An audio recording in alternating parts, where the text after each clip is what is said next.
True. Let's go to Karma Green, we steady on the rise. Digging truth from ancient scenes, we open blinded eyes. Rhyme sharp like pirates' lines, we break the bondage tight. Kanji speaking revolution, keep the fire burning. Chimpy drums guide our stride, we march with purpose proud. No more silence, we collide, our voices thunder loud. Politics and history, we stitch them in every verse. From Pharaoh's throne to Yaoundé streets, we claim the kanji verse.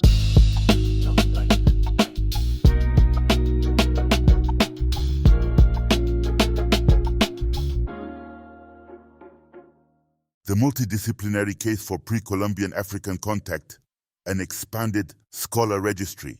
The claim that Ivan Van Sertima's thesis of pre-Columbian African contact with the Americas has been universally rejected by the scholarly community is not only misleading, it is demonstrably false.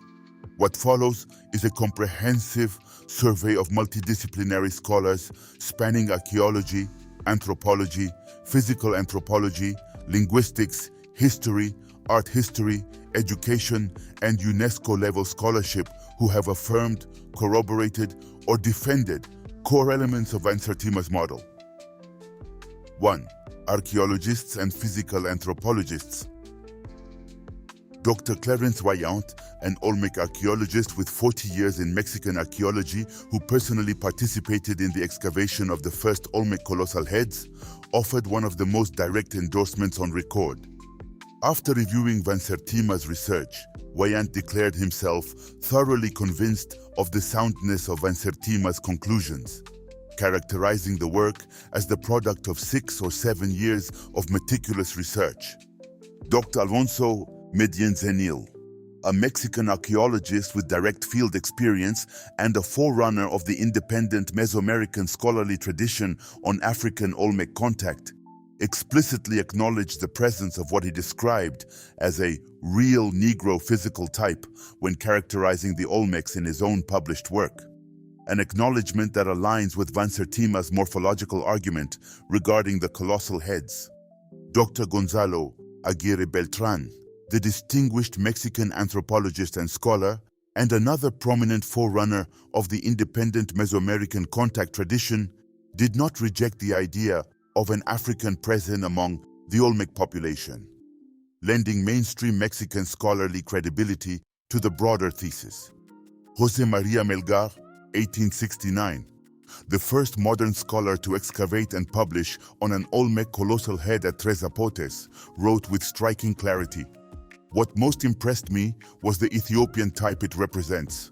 Indubitably, there had been blacks in this country, and it had been during the earliest ages of the world." Melgar's observation, recorded more than 130 years before the contemporary debate, stands as the founding archaeological statement on African physical types in Olmec iconography, and is a forerunner of the entire Mesoamerican contact tradition. Dr. José Luis Melgarejo Vivanco, prominent forerunner of the independent Mesoamerican scholarly tradition on African Olmec contact, contributed foundational research within Mexican academia on the multicultural origins of Olmec civilization, predating and operating independently of the Afrocentric framing that later critics attempted to use to dismiss the entire field. Dr. Mario Navarrete Hernández, Dr. Gilberto Bermúdez Gorrochotegui, Dr. Raúl Hernández Viveros, and Dr. Carlo Antonio Castro are part of a broader independent Mesoamerican scholarly tradition, one operating from within Mexican and Latin American academic institutions, that explores and affirms African origins and influences in Olmec civilization. Critically, these scholars do not identify as Afrocentrists. Some have taught African studies and Afro-Mexican history at the collegiate level in Veracruz, Mexico. Their work firmly establishes that the Africa to Mesoamerica contact model is a legitimate and ongoing field of inquiry within mainstream Latin American scholarship, not a marginal, ideological project. Dr. Carlo T. Gay, art historian and archaeologist, advanced a non-Mongoloid origin framework for the Olmecs, writing that early Xochipala figures seem to indicate that the Olmec ancestry was probably not Mongoloid, opening the interpretive door to alternative population origins that Van Sertima explored. Dr. Andrzej Wierczynski, 1972, conducted craniometric analysis across multiple Olmec-era sites, including Tlatilco, Cerro de las Mesas, Teotihuacan, Monte Alban, and Yucatan, and identified equatorial and Dongolan skeletal types consistent with sub-Saharan African morphology, published in the Proceedings of the 39th International Congress of Americanists. His findings constitute direct osteological evidence for biological heterogeneity at Olmec-era sites. Dr. Luis Alberto Vargas Guadarrama, 1973, through independent non-metric trait analysis at Tlatilco, corroborated Wiercinski's findings. Vargas identified two morphologically distinct groups, a gracile tipo habitual, characterized by short faces, quadrangular orbits, and non-projective zygomatics, and a robust tipo differente with elongated faces, rounded orbits, prominent supraorbital ridges, and anteriorly projecting zygomatic bones. Statistical analysis confirmed significant biological divergence between the two groups, with anterior projection of the zygomatico-maxillary tubercle absent in the habitual type but present in 40% of the different type. An osteological profile directly aligned with the robust prognathic morphology Wiercinski described for his equatorial and Dongolan types. Two independent researchers using different methodologies arrived at the same conclusion. Dr. Alexander von Wuthenau, art historian and archaeologist, documented an abundant testimony of African portraitures in clay, stone, and jadeite on the American continent from around 1000 BCE through the post-classical era. He argued that ancient artists made great efforts to portray the contemporaries of their deceased, making it irrational to assume they would sculpt racial types the deceased never encountered. His Spanish-language title for his landmark work translates as America, melting pot of the races of the world. Dr. M. N. Hernandez, Dr. J. L. M. Vivanco, Dr. M. T. Guzman, archaeologists who documented pre-Hispanic subterranean refractory granaries called Cuescomates in Veracruz, Mexico, identified these structures as part of an African Olmec tradition, standing in contrast to the wood and stone granaries used by other indigenous groups. This distinct African construction methodology, preserved by the Popoloca of Tepeaca until the 16th century, represents a strand of direct archaeological evidence for African contact with the Americas before Columbus, an entire technological tradition frozen in time. Dr. Nied Guidon, March 12, 1933 to June 4, 2025. The renowned Brazilian archaeologist famed for her excavations at Serra da Capivara National Park, a UNESCO World Heritage Site, conducted decades of fieldwork in southeast Piauí, and uncovered thousands of archaeological sites whose dates place human settlement in the Americas tens of thousands of years before the Clovis people, fundamentally dismantling Clovis' first orthodoxy. Going further than most mainstream scholars, Guidon concluded, based on skeletal morphology and cultural evidence from her excavations, that the earliest Americans arrived from Africa. This position, advanced by a mainstream European-trained archaeologist working with physical evidence on the ground, constitutes significant independent corroboration of the African origins dimension within Van Sertima's broader contact model. Dr. Kate A. Crossan, Dr. A. Brooke Persons, Professor Mary Davis, Dr. Megan Klischulte, and Dr. Giovanna Vidoli, a team of archaeologists and bioarchaeologists contributing to the Cruz Bay Public Cemetery report, documented African descent burials at Hull Bay in the Virgin Islands, including a skeleton A interred with coarse earthenware vessels. Their report noted that such ceramics indicate a pre-colonial African presence in the region. 2. Historians and Egyptologists. Dr. Cheikh Anta Diop, the towering Senegalese historian, anthropologist, and physicist, arguably the most important African scholar of the 20th century, offered Van Sertima unequivocal praise, describing his discoveries as providing conclusive evidence for historical science. Dr. Theophile Obenga, distinguished historian, Egyptologist and linguist, not only defended Van Sertima against politically motivated criticism, but cited Mexican professionals who themselves agreed with the African presence among the Olmecs, demonstrating that support extended into Mexican professional circles. Dr. Gausu Diawara, scholar of Malian history, examined both oral and documentary evidence surrounding the 14th century transatlantic expedition of Abubakari II of Mali, providing historical validation for accounts of Malian maritime voyages. Dr. Eugenio Nkogo Ondo, Equatorial Guinean philosopher and historian, strongly endorsed Van Sertima's core thesis and provided extensive additional linguistic and archaeological corroboration, arguing that the Mandingo reached the Americas nearly 2 centuries before Columbus. Dr. Carlos Manuel Zapata Carrascal, Colombian historian and researcher, documented comprehensive linguistic, cultural, and archaeological evidence for pre-Columbian African presence across Latin America, from Olmec territory to the influence of the Mali Empire. Dr. Aaron Kamugisho, senior lecturer in Caribbean Studies at the University of the West Indies, validated the seafaring capacity of the Songhai Empire's Kanta ships and pointed to archaeological findings of Libyan script in the Virgin Islands, alongside African skeletal remains at Hull Bay. Dr. John Henry Clark, professor of African history, documented that from the ancient empire of Mali during the 14th century, 2 expeditions of ships were sent westward into the open sea, corroborating Van Sertima's research on Arabic historical documents and Mali griot oral traditions. 3. UNESCO-level recognition. Dr. Olabie Bijayai and Dr. Martial Zibelinga, contributors to UNESCO's General History of Africa, Volume 9, referenced Van Sertima's work to highlight Africa's advanced nautical technology, establishing that transoceanic seafaring expertise long preceded Portuguese expeditions into the Atlantic. This is not a marginal citation.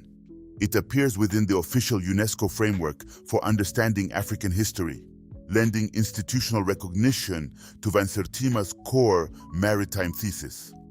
Dr. Carol Boyce Davis, in her article, The Epistemological Basis for Claiming Black Identities in UNESCO's General History of Africa, Volume 10, explicitly references Van Sertima's They Came Before Columbus, 1976, and his global African framework as a pivotal contribution to the struggle for Black liberation and Pan-African consciousness.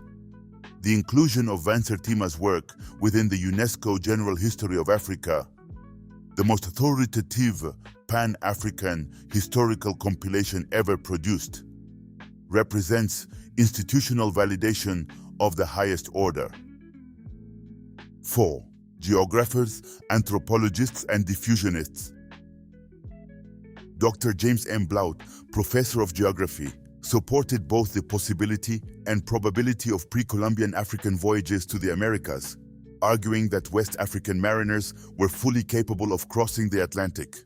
Dr. Thor Heyerdahl, the Norwegian explorer and experimental archaeologist, demonstrated through his RA expeditions that ancient reed vessels could successfully complete an Atlantic crossing and argued for feasible ocean routes to America in pre-Columbian times. Dr. John L. Sorenson and Dr. Carl L. Johansen argued for the pre-Columbian transfer of flora and microfauna from Africa to the New World. Biological evidence that, independent of textual or iconographic arguments, suggests sustained transoceanic contact. Dr. Carl H. Schwerin, professor of anthropology and department chair at the University of New Mexico, argued for possible African origins of certain pre-Columbian New World cultivated plants. His research on cotton domestication timelines supports the possibility of transatlantic agricultural transfer. Dr. George Peter Murdoch, the prominent American anthropologist, documented that agriculture was independently developed by the people of West Africa around 5000 BCE. establishing West Africans as a sophisticated, agriculturally advanced civilization with the organizational and technical capacity for long-range maritime enterprise. 5. Linguists. Dr. Pate Diagne, Senegalese historian and linguist, documented the maritime traditions of Senegambian peoples through his research on Luco/Gal vessel technology, demonstrating that Africans possessed sophisticated navigational knowledge and could have reached Mexico in approximately 45 days. Dr. Roger Blench, linguist and anthropologist, provided lexical evidence and linguistic reconstruction supporting Van Sertima's botanical claims regarding the cocoyam, arguing against a solely Arabic origin and affirming ancient West African domestication. Dr. Obadele Kambon, linguist and African studies scholar at the University of Ghana, challenged the intellectual double standard in Western academia.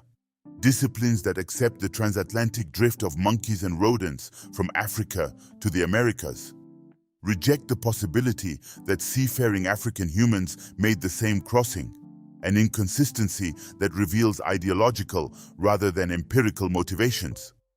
Dr. Kiranpreet Kaur, researcher at the University of Birmingham, argued that ancient Egyptians were the first to systematically explore coastal and interior Africa, circumnavigating the continent long before European mariners. Challenging Eurocentric narratives about the origins of maritime technology. Dr. Leo Wiener, 1921 to 1922, was among the first scholars to recognize the resemblances between Manding writing and the discursive symbols on the Tuxtla statuette, noting parallels between the high cultures of Mexico and the cultural and religious traditions of the Malinke Bambara Manding people of West Africa, a finding that predated the contemporary debate by more than 50 years. Dr. Harun Kofi Wangara, Harold G. Lawrence, a gifted teacher, historian, and linguist trained at Wayne State University and the Institute of African Studies in Legon, Ghana, was among the earliest modern scholars to systematically advance the thesis of pre-Columbian Mandingo voyages to the Americas. In 1962, he published his pioneering article, African Explorers of the New World, in the Crisis magazine, 14 years before Van Sertima's They Came Before Columbus. Wangara declared, "We can now positively state that the Mandingos of the Mali and Songhai empires and possibly other Africans crossed the Atlantic to carry on trade with the Western Hemisphere Indians, and further succeeded in establishing colonies through the Americas." His thesis gained further validation when Dr. Ivan Van Sertima produced African Presence in Early America, 1986, featuring Wangara's chapter, Mandinga Voyages Across the Atlantic. At his death in 1989, Wangara was completing the manuscript Mandinga Voyages to America. His scholarship emerged from direct field research in West Africa, including an interview with Dr. Cheikh Anta Diop in Dakar, 1973. Wangara represents an independent, linguistically trained corroborator of the African contact thesis, whose 1962 publication anticipated core arguments that would later reshape the debate. 6. Epigraphers and art historians. Dr. David H. Kelly, archaeologist and epigrapher, professor emeritus at the University of Calgary, found the Olmec head evidence visually and logically persuasive, agreed on key botanical evidence, particularly regarding cotton, and judged several of Van Sertima's specific artifacts significant enough to merit serious academic investigation. Dr. Ian Ayrton Earl Kirby, petroglyphologist and rock art scholar, conducted systematic analysis of the petroglyphs of St. Vincent and the Grenadines, and recognized that several Vincentian petroglyphs are entirely different from those of the rest of the Lesser Antilles region, and may bear closer resemblance to glyphs in Africa. Kirby identified images of the sun god, particularly on the glebe stone and Indian Bay rock, along with traces of Libyan, Punic, and Cypro-Minoan scripts. evidence he interpreted as Amerindian copies of Mediterranean knowledge transmitted via African peoples. Critically, Kirby noted that these cultural memories may well have come through African peoples, who were known to have been particularly numerous in St. Vincent, and he documented similarities with West and South African petroglyphs that warrant further research. His work on the Black Carib Garifuna people, who originated in St. Vincent from the mixture of Africans and Yellow Caribs, provides evidence for sustained African presence in the Caribbean archipelago with visible material and cultural legacies extending into the ethnographic present. Dr. Runoko Rashidi, 1954 to 2021, prolific historian and lecturer regarded as a leading authority on the African presence across the ancient world, provided multifaceted and sustained support for Van Sertima's model across decades of scholarship and public education. 7. Scholars in Education and Cultural Studies. Dr. Asa G. Hilliard, Fuller E. Calloway, professor of urban education at Georgia State University, praised the scholarly rigor, interdisciplinary emphasis, and freedom of perspective in Van Sertima's Journal of African Civilizations as urgently needed. Dr. St. Clair Drake, African-American sociologist and anthropologist, described Van Sertima's work as one of the most important events in the development of research and publication from the perspective of Pan-African scholarship, noting its concrete impact in altering school curricula.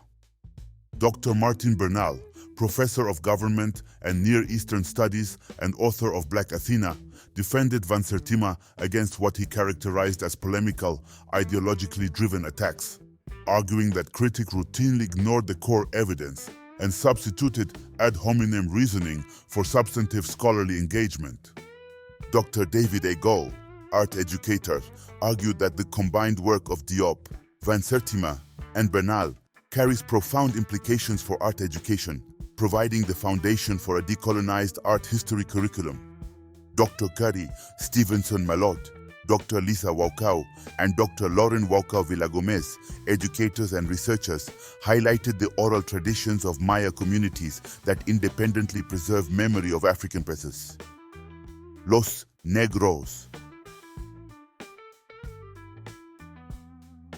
Before Columbus, arguing that indigenous knowledge systems constitute a valid and systematically suppressed evidentiary category.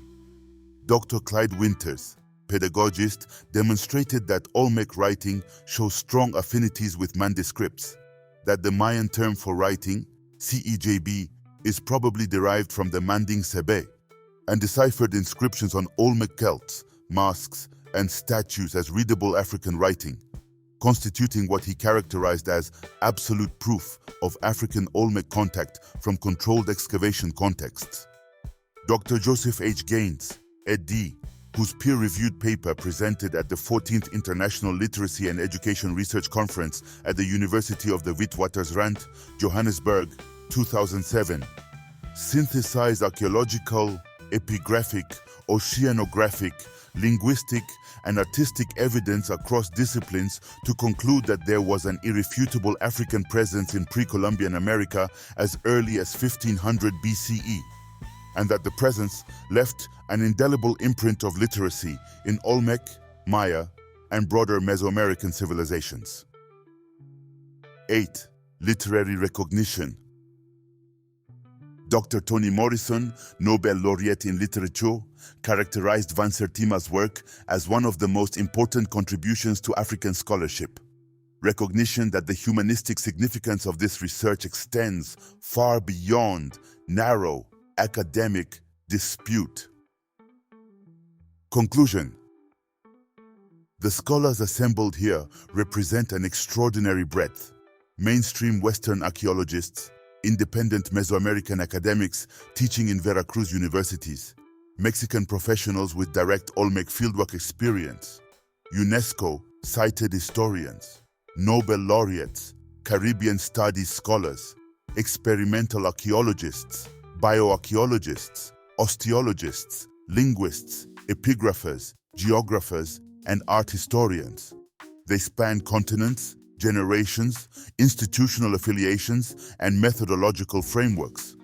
Several operate entirely outside the Afrocentric tradition and arrived at their conclusions through independent lines of evidence.